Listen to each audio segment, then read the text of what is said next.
This is a really fun episode about babies and music with Vered Benhorin.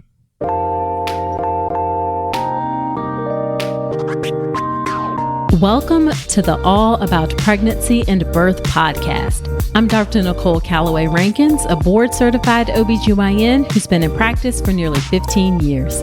I've had the privilege of helping over 1,000 babies into this world, and I'm here to help you be calm, confident, and empowered to have a beautiful pregnancy and birth.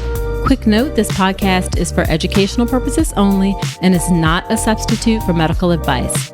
Check out the full disclaimer at drnicolerankins.com/disclaimer.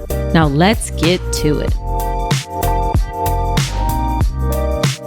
Well, hello. Welcome to another episode of the podcast. This is episode number 161, and I am so glad that you are spending some time with me today. So in today's episode, we have Vered Benhorin, and Vered is a music therapist and psychotherapist whose mission is to teach parents how to connect with their baby, speak their baby's language, and find moments of joy together. Thousands of parents swear by the techniques and tools she teaches in her Baby in Tune classes, and more than 10,000 families listen to her award-winning music for families on Spotify and iTunes. When she is not leading classes, doing instructor trainings, or lectures at conferences such as 0 to 3, she can be found in Tel Aviv, Israel, with her husband and 3 children. I absolutely love this conversation with Vered, where we talk about things like the benefits of having a few songs that you sing on a regular basis, like a lullaby song, a morning song, and a nighttime or bath song, how song choices for babies do not matter at all. Even Guns N' Roses can work, and she talks about that. She talks about why your voice or whether you can carry a note really doesn't matter. Like I myself, I always say I can sing, I just don't sound good when I sing. She says it doesn't even matter. And then also some free resources she has to offer you if you want to try and write your own song for your baby. So I love this conversation, and I really do wish I had this information when I was pregnant. You are definitely going to love it. Now, real quick, let's do a listener shout out. This is from McKenna B, who left me this review in Apple Podcast. And the title of the review says, Best Pregnancy Podcast. And the review says, the All About Pregnancy and Birth podcast has been such a game changer for me. I'm pregnant with my first child, and I have learned so much from Dr. Rankins and now feel so much more confident and calm going into my birth. I even took her birth class because I loved listening to her so much. I 10 out of 10 recommend this podcast for anyone who is thinking about becoming pregnant or for someone who is, and then there are a couple of hearts behind it. Well, thank you so much, McKenna, for leaving me that kind review in the podcast. And I'm also so glad to have you inside the birth preparation course. If you don't know, the birth preparation course is my signature online class that gets you calm, confident, and empowered to have a beautiful birth. And if you love the podcast, you'll love the course. It's an organized way to take you through all of the things that will get you ready for your birth. So you can check out all the details of the birth preparation course at drnicolerankins.com/enroll. All right, let's get into the conversation with Vered.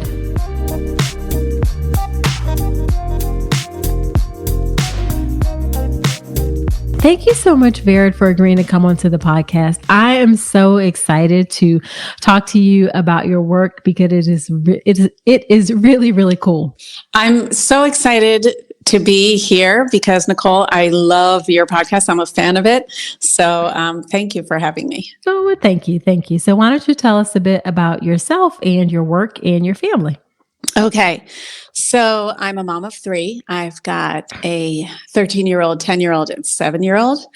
And I'm a music therapist, a psychotherapist, and a musician. And it all started when I was pregnant. And I was actually before that kind of doing a singer-songwriter thing, wanting to be a rock star. Uh-huh. And when I was living in the East Village, I was performing with my band. And when I got pregnant, I thought, okay, so I'm either going to keep doing this rock star thing, or I'm going to be a grown up now because I'm pregnant. I have a baby on the way.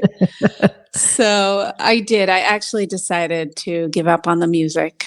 And I was already a music therapist. I was already working as a music therapist in various clinics. I had worked in addiction and in psychiatric and with kids. But at that time, I decided to go study clinical psychology. And the program talked a lot about attachment theory, which, of course, is the research behind what makes for the connection between parents and babies and the different types of connection. And I would go home to my baby, and these theories kind of jumped out of the page because I had the baby right there in front of me. Right. And I actually wrote my first song after a day of being in class. We had just learned about the concept of rapprochement, which means this push and pull that babies have, like the desire for independence that they increasingly have, from the moment they can crawl away to the moment they go off to college. And then also the need for the home base, the need for us to be there to comfort them. So it's always this push and pull of away and toward. And so that was so the first song I wrote, the chorus goes, Mama, leave me be, but don't, Mama, leave me be, but don't leave me. And then at the end, actually, the mom says, baby, leave me be, but don't leave me. So after that, I went on to create Baby in Tune, which is classes helping parents connect to their baby, because I actually didn't connect with my baby right off the bat. I think people assume that I did because this is my life's work. Right. But I was sort of the mom who tried to do it all. I was in a PhD program. I was working at a clinic. I was still making, I just decided I'm going to have a baby too. I'm just going to add that on. Didn't work that way. It was, and also I had a lot of nursing issues, and I was pumping, I was trying to feed, and I was exhausted. I was doing the thing that we do in those first months. And I remember this moment of seeing my husband singing to the baby in the middle of the night. I was like crouched over the pump. I'm so tired. I just want to go to sleep. And seeing him going, why am I not singing to the baby? Like, where's my connection right now? How does he have this so naturally? Right. And I remember thinking at that time that it's like in the movies, even in paintings, Leonardo da Vinci paintings, it's kind of assumed you're going to fall in love with your baby right away. And it took me time. I loved my baby, but I remember the moment that I fell in love with him. It was like around 6 months. It took me a little while. And music had a big part in finally finding this connection. And I started to sing again. Like I said, I gave up on the music, so I had a complicated relationship with it. Right. But when I did start to sing again with him, I remember feeling like, oh, I kind of feel more like a rock star right now than I ever have. Right. Just because of the way he was looking at me and the way we felt together. And so that was the start of it all. And then I went to make, so I created classes and more albums. And my goal was to help other parents find their connection with their baby. Oh my goodness. I absolutely love that. Love that. It's so amazing how our lives influence our work. And it's great when you get to connect those two and your passion comes out and what you do. Fully. I feel grateful that having a baby, I think for so many women especially, it derails you from your career.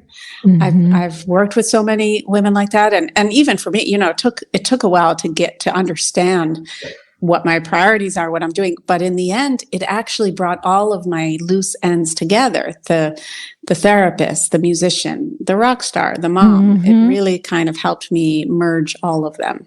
Nice. Now you said you're a therapist, you have a PhD, and you're also trained in music therapy as well. I actually don't have a PhD.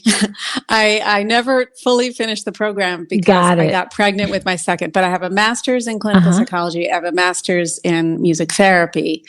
And I've made 3 albums for parents and babies. Got it. Yeah, I know that PhD struggle. My husband left the PhD program, so I totally understand how that goes. Oh my goodness. Yeah. Does he regret it?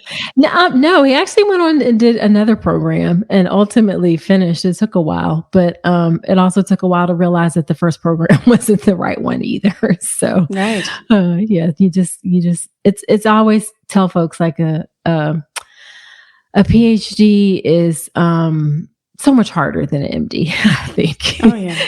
It's that like you have to, and I'm going on a tangent here, but like an MD is a defined, like you take these classes and you're done, whereas a PhD can go on forever. So anyway, it's 5-6 years of research. Yes. One day I think I will go back to it. At the moment I'm actually working on a book, so I'll probably do this and then do that. But I am thinking that at some point, I might go back. Maybe you'll go back to it. Yeah. So let's talk about singing to their babies. Why is it important for moms to sing to their babies during pregnancy? Yeah. Okay. So there's a lot of research showing that when pregnant women and when we sing, whether it's women or men, when caregivers sing to their baby in vitro, that it actually affects the baby's behavior afterwards. It affects the baby's behavior once they're born. So they're soothed for longer periods of time. Yes, it's an amazing study that shows that if you sing to them in vitro, they stay soothed for longer. So that's one reason that it seems to have a correlation between that and being calm. The other is that, and this is more intuitive, that there are so many benefits of music. As we know, there's a lot of research behind it, but there's also our feeling about it, that it calms us, it lowers our cortisol, we get endorphins, we get happier, we feel better, it can be calming, it can be energizing.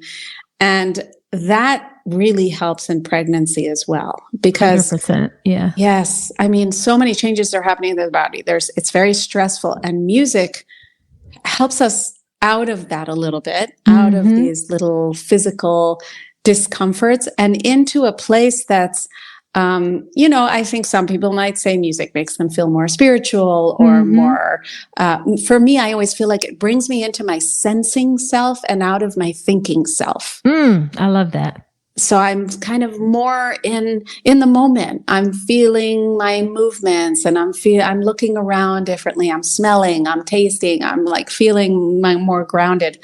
And that is so important during pregnancy as well. I mean, for me, it was for sure. Absolutely. Absolutely. So what do you have any specific recommendations on what folks should sing, how often they should sing, or just, what do you have thoughts about that? So one thing that I definitely recommend, there's two big recommendations. One is to start singing your lullaby now, to start thinking about what the lullaby will be, and start singing it now. First of all, because what I was saying with this research study that shows they'll stay calmer for longer, but also because the baby, another study shows the baby remembers.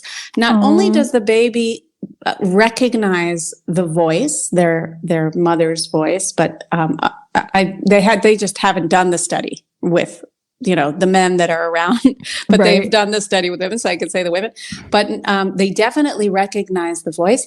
So that's one is just singing in general. But if you sing the same song, they also recognize that song. And there was a study done where even like 4 months later, they still remembered the song that was sung to them in vitro. So picking a lullaby and starting to sing it, so now let's go into life after birth. The lullaby is going to be your best friend. It's such a great tool for bedtime because our babies really speak music from day one. They hear melodies, and the repetition of the melody helps them get used to it, so that if once you sing a lullaby every night, it becomes a behavioral cue. So just like the pacifier or the lovey becomes a physical cue, the lullaby is an audio cue that, the more you sing it, the baby will rub their eyes and they'll yawn just at the sound of it. And what I love about the lullaby that goes beyond a transitional object like a pacifier is that I think of it as like an emotional transitional object, in the sense that when you're singing the lullaby to your baby, whether it's in vitro or post, there's a lot of emotion that goes into singing. Singing is, and music in general, makes us feel emotional, vulnerable. There are studies about that too. Like, for instance, people who wrote, they were writing a paper, I think, in college, and some were listening to music, some weren't. Those who were listening to music, their writing was a million times more emotional, which totally makes sense. Right. But so when we sing to our baby, there's a lot of emotion that comes with it. And our babies pick up on that, which, by the way, is the reason they prefer to hear us sing rather than speak. And that means that we're conveying so much emotion within this lullaby. And what that means is that tomorrow, when grandma wants to put the baby to bed, and she sings this lullaby, let's say "You Are My Sunshine" or whatever, the baby is still feeling those feelings that they felt when mama sang it. So that's what I mean by this emotional transitional object, that now the nanny can sing it. Now the daycare people can sing it. And it's evoking this kind of safety. Okay. And you're not saying like you have to make up your own song or anything. Just pick something that you like you said, "You Are My Sunshine," or whatever you want to do works. Yeah. So let's talk about song choice for a second. There are so many amazing lullabies out there. I actually have a whole list. So if anybody's listening here and they want, I've just collected over the years all of the lullabies that parents have told me that they sing. And some are like, you wouldn't think they're a lullaby. Like I remember a parent who sings "Sweet Child of Mine," Guns N' Roses, to the baby, and just slowed down. Right. So anything, there's no research on, what a lullaby needs to be. It is true that often lullabies are in three, meaning 1, 2, 3, 1, 2, 3, 1, 2, rock-a-bye baby, 1, 2, 3, 1. But they don't have to be. That's sort of a swinging feel. They really can be any song. So I would say, yes, pick a song that means something to you. I think it is, you're going to be singing this song a lot, like possibly for the next 5 years, every single day. So pick something you like. And I find that it's even better when maybe it's something that was sung to you. Maybe it's a song that was sung to your parents. Start to ask around what songs are meaningful in your family. I love when it's generational, because music has this way of collapsing time. We hear a song from our past and we're immediately there. It just has this way of collapsing it to just a song, and it holds all time in it in a way. So pick one that maybe your grandmother sings, or something that was sung to her. And the other option is, like you're saying, to write one. And it's actually easier than, I don't know if like right now people are going, "Oh, forget it. Okay, I'm definitely not going to write a song." Right. But it's actually easier than we think. And I'll just go briefly into this. The reason is that when we speak to our babies, we're naturally very melodic with them. So we say, "Hi, baby. Hi," right? We use this parentese, which is the way I did it. It's normally this kind of bell curve. Starts lower, goes higher, and comes down. And for all of you pregnant people out there who are listening and going, "I'm never going to speak that way to my baby," you will. The reason is that your baby responds to it. Your baby wants that. And so, and then when we're soothing, we descend in our tone naturally. We say, "Oh, it's okay. Come here, baby." And so we're already so melodic with our babies. And so I find that writing a song, and when I help parents write a song for their baby in my classes, it's really just a matter of connecting to that melody you're already using with your baby. So I actually have a template for that too. If anyone wants to email me, I'd be happy to send that too. I've kind of have a template of how to write your own lullaby. For all the courageous souls out there. Yes. All right. So what if folks don't have a great singing voice? Should they be worried if, like I always say, I can sing. I just don't sound good when I sing. Yeah, absolutely. I'm so glad you asked this because you're not alone. In fact, I think that 100% of the people feel that they don't have a good singing voice. And I'm talking like even Beyonce. I think even people who are, the best at singing have singing insecurities. They just expect more of themselves. The reason is that, like I was saying before, it's very emotional to sing, which means that we feel more vulnerable. And also, most of us, if not all of us, have been told at some point in our lives to stop singing. Maybe stop singing, you don't sound good, or stop singing, it's too loud. Right. And that affects us. I mean, I remember when I was, now it's become my career, but I was definitely told at some point, nah, you don't have a great voice. So singing brings up a lot of vulnerability. But I want to tell you a story that a mom in one of my groups told me. She came one day. We had just talked about lullabies. We had done the class on lullabies. And she came and she said, I was really upset this week because I was thinking about the lullaby and trying to sing one. And I sound awful. And she said that her father always had such a beautiful voice. And that she used to say to her dad, oh my God, you're such a great singer. You should be famous. Right. When she was little, he used to sing to her and she thought, wow, he's really such an amazing singer. And so she called him and she said, what am I going to do? I don't sing like you. And he said, oh, baby, I have a terrible voice. You and your sister always thought that I was such a good singer. But the truth is, I can't hold a note. But you thought I was a rock star. And yes, exactly. Yes. Okay. The fact is that your baby just wants to hear you. Gotcha. And they don't care how you sound. Right. And if you're going to sing to your baby in a closed room and nobody hears you, fine. Right. Do it for your baby. Nobody else needs to hear you. Gotcha. I love that. Now let's shift gears a bit and talk about labor playlists. That was one of the things you wrote in about. Why do you recommend that women have labor playlist? The reason is that it saved me from all 3 births. It really did.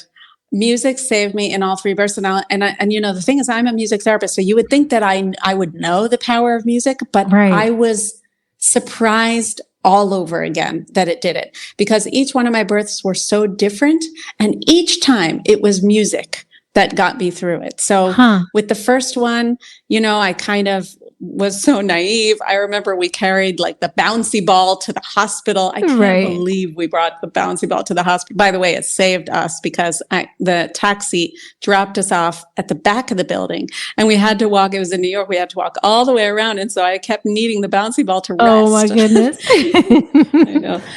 So when we got there, it was a long labor. And when I was finally pushing, I had made a playlist with like the yoga music I was listening to at the time. So different from the other 2 births, by the way. I was still in like calm mode, and I had done yoga during my pregnancy with him. And so it was mostly Snatam Kaur. She's a Kundalini singer.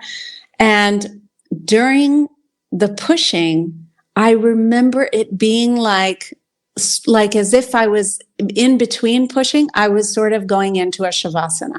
And the music helped me do it. It's like I was saying before, it got me out of thinking and into this, like, just kind of, at that moment, it really was kind of an out of body experience, because the music just helped me leave my body and flow. And and not that it wasn't painful. Of course it was. And it's a stressful situation, but I just remember in between the pushes, because those moments are not always talked about. We kind of think more about the pushing itself, but in between, we want to find this like deep rest. And that's what the music helped me do in that birth. Gotcha. With my second birth, I was in a completely different state. My playlist was all like Stevie Wonder and Elton John, just like fun songs that I like to dance to. Right. And when I got to the hospital, I was lucky. There was a shower there. We turned on the shower, and for like 2 hours, I was in the shower. My husband set up the speaker, and I just kind of danced and sang along with this, and it got me through all the contractions. Gotcha. So that was that birth.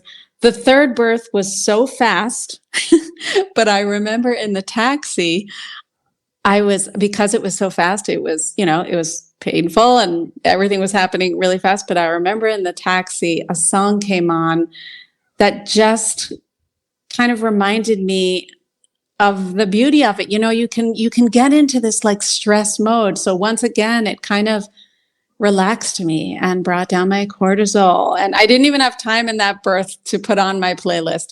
But that song in the taxi, I just remember once again, it kind of made me take a breath and realize what was that, the exciting, the amazing part of what was happening.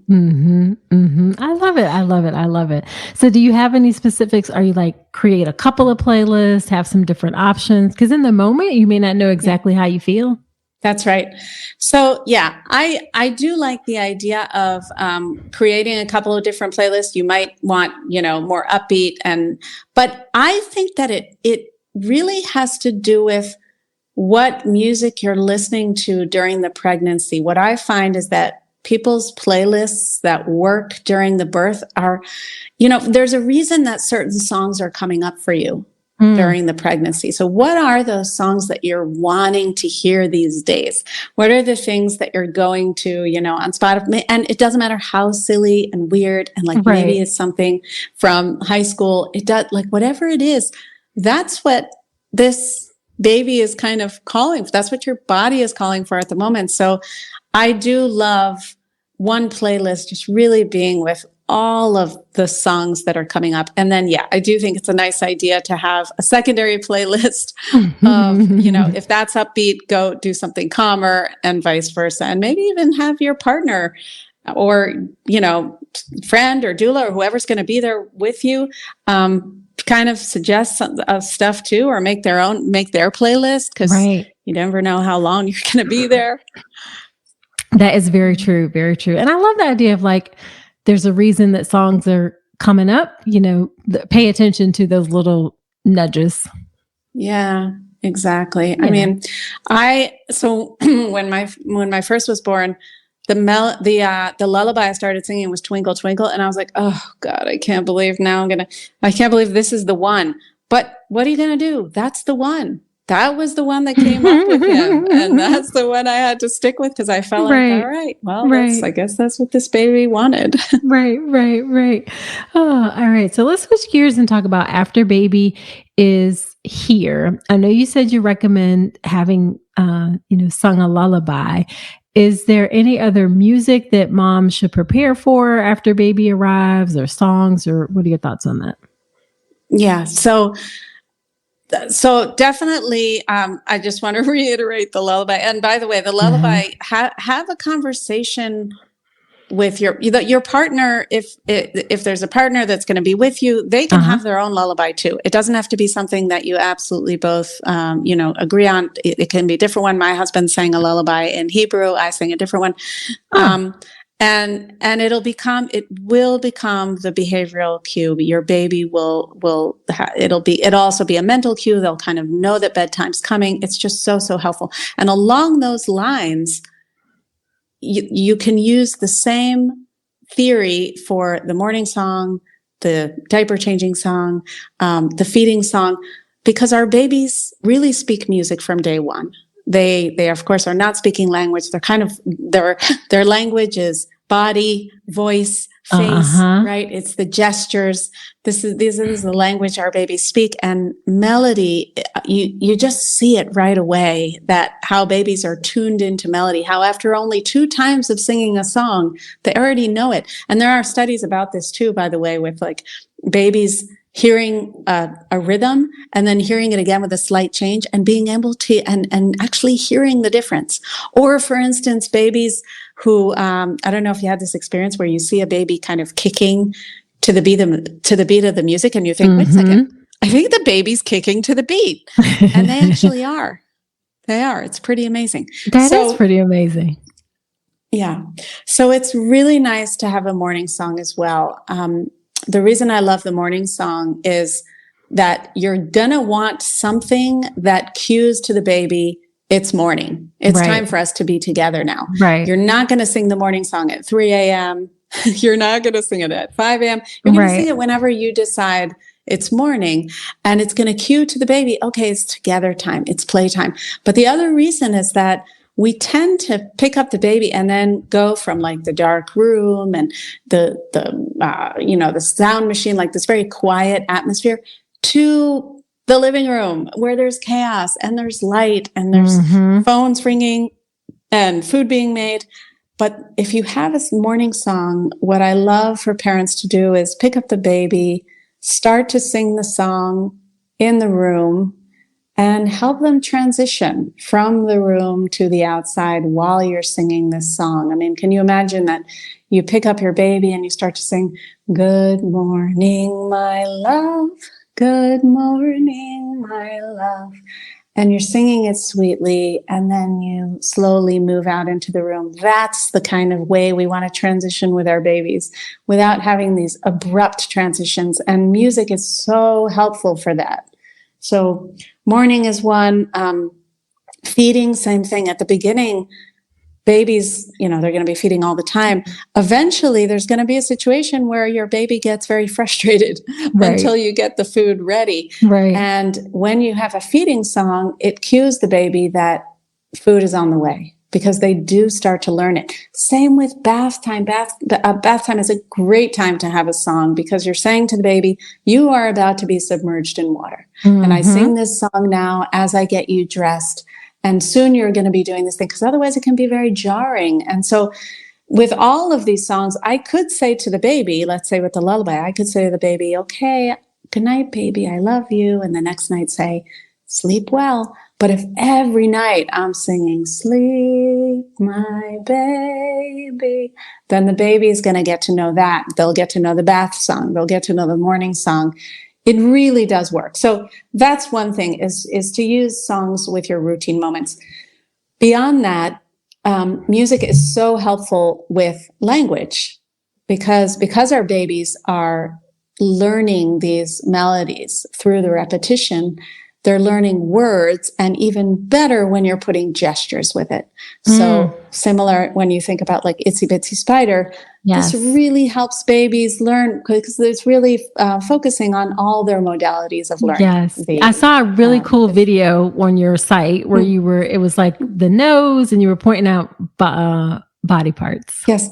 Yes, exactly. So I love doing the body parts song. I love offering that as a suggestion to parents, because I think it's a really easy song for parents to write in a way. All you're doing is saying, I love your nose, I love your toes, or whatever. It can be any melody. You can even use a melody that exists. Let's say, what's one that it repeats?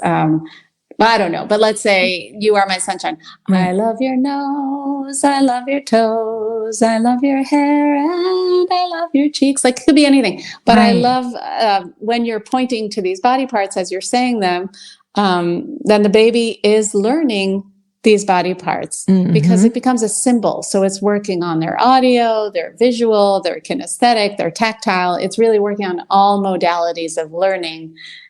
Gestures are but not gestures alone, gestures with song. And on that note, the way you can tell that babies are learning language through music is that often the first words that babies speak are the ones that we sort of sing song without realizing it.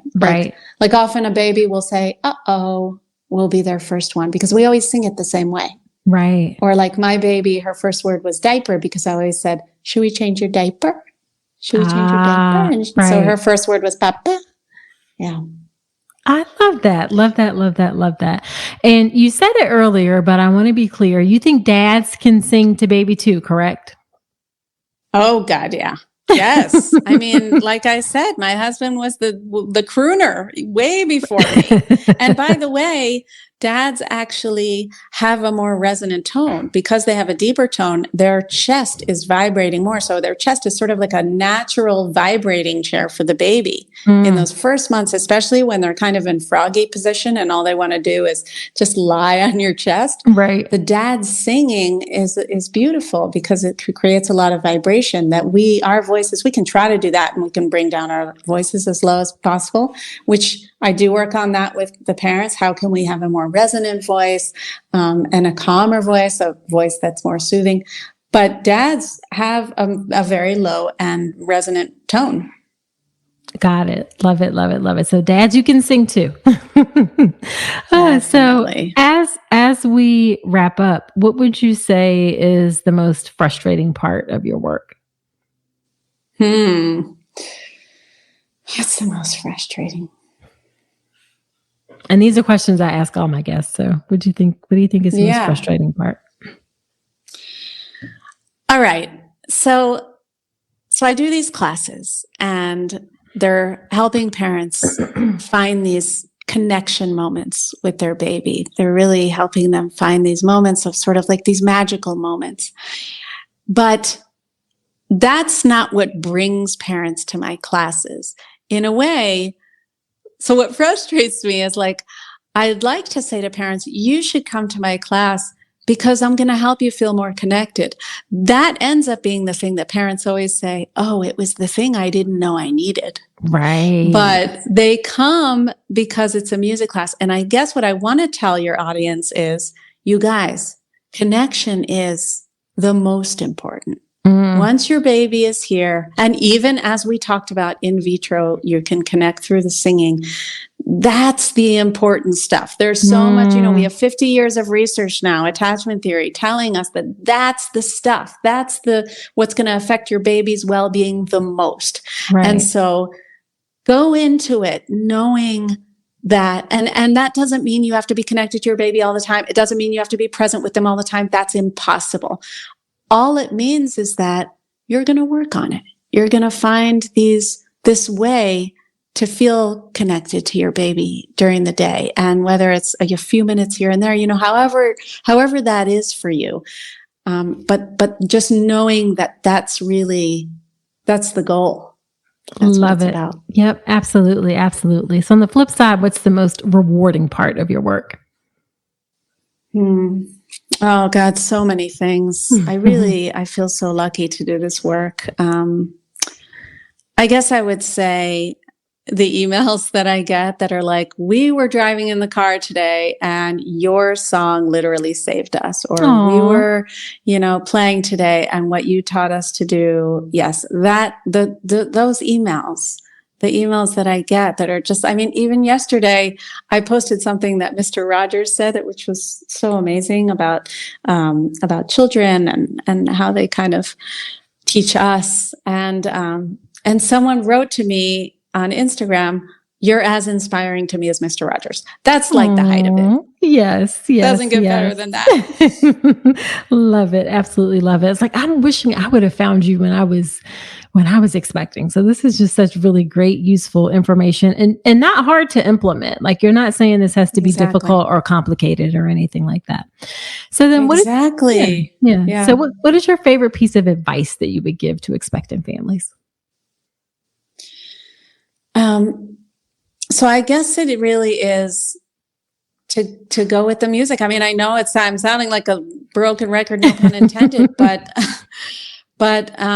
I just know how much it helps the pregnant women that I work with and how much it helped me through the pregnancy, but also through the births and really the connecting. And here's another offshoot of that is to dance. To dance. Yes. Yeah. Let's talk about that. Let's go ahead and talk about that. Yes. Yes. Yeah. The thing about pregnancy I don't know if you felt this, Nicole, when I was pregnant, I felt like sort of a flower. I felt like, oh, okay, I get it. I am just this part of nature that I grow a being, I've been grown. It was so humbling and also empowering at the same time. And I just felt like I felt sort of primal. I felt like I am a seedling growing from the earth. And when I danced, I remember feeling connected to that. It was the only time that I really dove into that, because when I put on music and I moved my body around, I sort of imagined I was the tree or blowing. And when I really let myself go with it, then that I felt kind of free with my body. And beyond that, I had so many aches and pains. And there's something about dancing where we move the way our body needs to be moved. It's really lubricating our body in this way that's safe for us. We're not like trying to stretch. Sometimes when we do certain stretches, we can like sort of jam ourselves into it. Dancing is a very gentle way to move our body around in a way that feels nice and feels right. And I think really music facilitates that. And not just that, music makes us in sync with others. That music and dancing. So dancing, yes, exactly. I know. Oh my God! Yes, in sync with the baby, maybe in sync with your partner, all of those things. Yes. So I do remember dancing when I was pregnant and feeling the baby, because you can have the baby in you, you walk around, you do things, you're living life. But if you stop and dance and put on music, you suddenly are like, oh, okay. We're in this dance together. And this dance is going to go on, and they're going to be outside of me. And we're also going to be in a dance, because when I soothe, I'm going to be bouncing. I'm going to be emulating my heartbeat and the steps that I took. We often bounce after the baby comes out because they're used to our steps, which is why they were, sleeping during the day when we were walking around, and then they're up in the middle of the night because we're not moving. So it's the same thing once they're out and we're bouncing so much, but it's really this way of dancing with our baby and being in sync with them. There's so many studies on rhythm and being in sync with others, making us feel connected. So definitely that would be my number one piece of advice. Yes. And I love what you said too about dancing with your partner as well. Love it. Yes. Yeah, it's definitely important to help connect. So where can people find you and all of the amazing resources that you have? So first of all, if you all want to hear my music, it's on Spotify and it's at Vered. So that's Vered. And you can I have 3 albums for parents and babies, but I would really say even to start listening before, because there's a lullaby I wrote there. There's just certain songs that'll make you feel connected to the baby, even while you're pregnant. So that's number 1. Number 2 is my website is Baby in Tune, like to tune into your baby, babyintune.com. And it's the same on Instagram, Baby in Tune. But more than that, if anybody wants the lullaby list, or if you want the songwriting template, then you should go onto the website, babyintune.com, or Instagram at babyintune, and message me and say, hey, can I have that thing? Because I would love to send it to you. And then once your baby comes, I can also send you the soothing method, which will help you. It's a way to vocalize and use rhythm in order to soothe your baby. Love it. And do you do virtual classes or anything? I do, yeah. So I have classes on Zoom, and then there's classes in New York as well. Awesome. Perfect. Well, thank you so much for coming onto the podcast, Vered. This was really great information. I know folks are going to love it. Oh, thank you so much. I've loved this conversation.